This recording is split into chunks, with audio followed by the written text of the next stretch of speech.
मित्रांनो नमस्कार. कायदेशीर माहिती देणाऱ्या माझ्या YouTube चॅनलमध्ये तुमचं स्वागत. आजचा विषय कठीण भाडेकरू. आता भाडेकरूमध्ये सुद्धा नाठाळ कठीण भाडेकरू असतो. तर कठीण भाडेकरू हा घर मालकासमोर विविध आव्हाने उभारी करू शकतो, ज्यामध्ये भाडं न भरणं, मालमत्तेचं नुकसान करणं, अशा अनेक गोष्टी आहेत. वेळेवर भाडे न देणारा, मालमत्तेचं नुकसान करणारा, आवाज जास्त करणारा, कराराच्या उल्लंघन करणारा, अशा भाडेकरूमुळे घर मालक अडचणीत येऊ शकतो. आता सामान्यरित्या असा नाठाळ भाडेकरू किंवा कठीण भाडेकरू कोण आपण बघूया. पहिला भाग म्हणजे भाडं वेळेवर न देणार. म्हणजे भाडं मागायलाच त्या मालकाला जावं लागतं. बाबा भाडं नाही, आज उद्या नक्की देतो. असं भाडं याचं बाबा येतंय की नाही येतंय, एवढ्याकरता कोर्टात जावं लागते की काय, अशी कटकट त्या घर मालकाला त्याच्यापासून मिळते. आणि घर मालकाला तर मालमत्ता कर भरावा लागतो, घर मालकाला पाणीपट्टी भरावी लागते. आणि भाडेकरूने जर उशिरा त्याला भाडं दिलं तर त्याला तो अडचणीत येऊ शकतो. आता क्रमांक 2 म्हणजे मालमत्तेचं नुकसान करणं.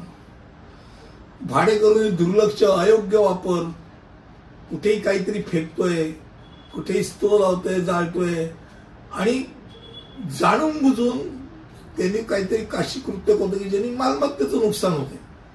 कुठेही वस्तू फेकतोय, पाणी गळतंय, विपरीत झालेलं आहे, दुरुस्तीची आवश्यकता करतच नाही, मालकच दुरुस्ती करेल. मालक माझी बिल्डिंग थोडीच आहे, त्याची बिल्डिंग, अरे पण तू खराब तू करत नाही. तर अशामुळे घर मालकाला आर्थिक नुकसान होऊ शकतं, त्याला रिपेअर करण्याचा खर्च करावा.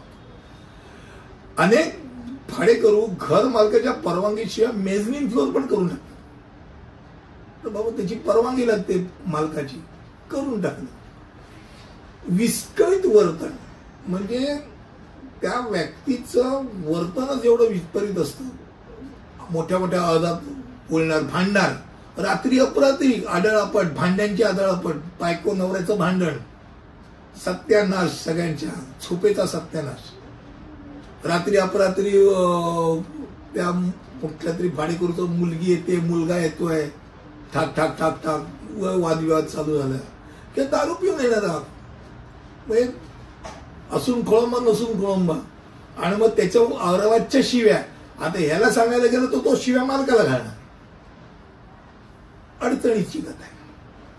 त्यानंतर भाडेकरू भाडेपट्टा कराराचा अटीचा कधी कधी नियम भंग करतात. ते काय करतात, भाड्यानेच जागा देतात, पोट भाडे करून ठेवतात. किंवा काय करतात, ते आपल्याकडे पेईंग गेस्ट ठेवतात.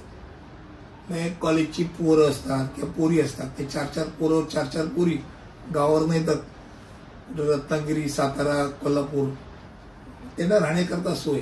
मग ते जर भाड्याची जागा असेल तर ते पेईंग गेस्ट ठेवायची परवानगी नसते. तुम्हाला कमवण्याकरता जागा दिली नाही, राहायला जागा दिली. हा, ओनरशिप असेल तर भाग वेगळा, पण जे रेंटेड आहे, भाड्याची जागा आहे, त्यामध्ये पेईंग गेस्ट ठेवणं तो कराराचं उल्लंघनच करतो.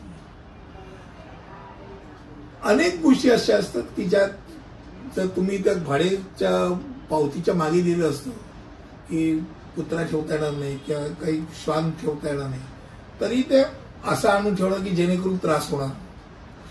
किंवा बारीक सारीक गोष्टीचं सुद्धा तक्रार करणारा व्यक्ती असतो. तुमच्याकडे हे नाहीये, हे असं नाहीये, हे ते नाहीये, इथे कलर कोण लावणार, पाणी येत नाही, आणि त्यामुळे विनाकारण सतत तक्रार करणारा भाडेकरू पण डोक्याला त्रास देतो. आणि सर्वात शेवटी म्हणजे त्यांच्यातच एकमेकांमध्ये वादविवाद असतील, कोर्ट कचेरी असतील.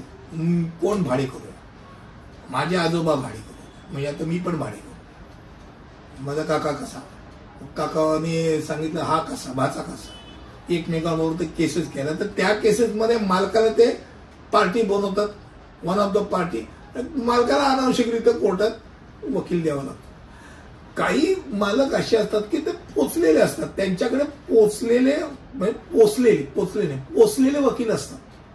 काही केस झाली तरी आहे आपला माणूस, पण जे व्यक्ती सरळ आहे नाकासमोर चालणारा जो मालक असेल त्याला हे असे कठीण आणि नाठाळ भाडेकरू त्रासदायक असतात. आजचा विषय हा कठीण आणि नाठाळ भाडेकरूंबद्दल होता.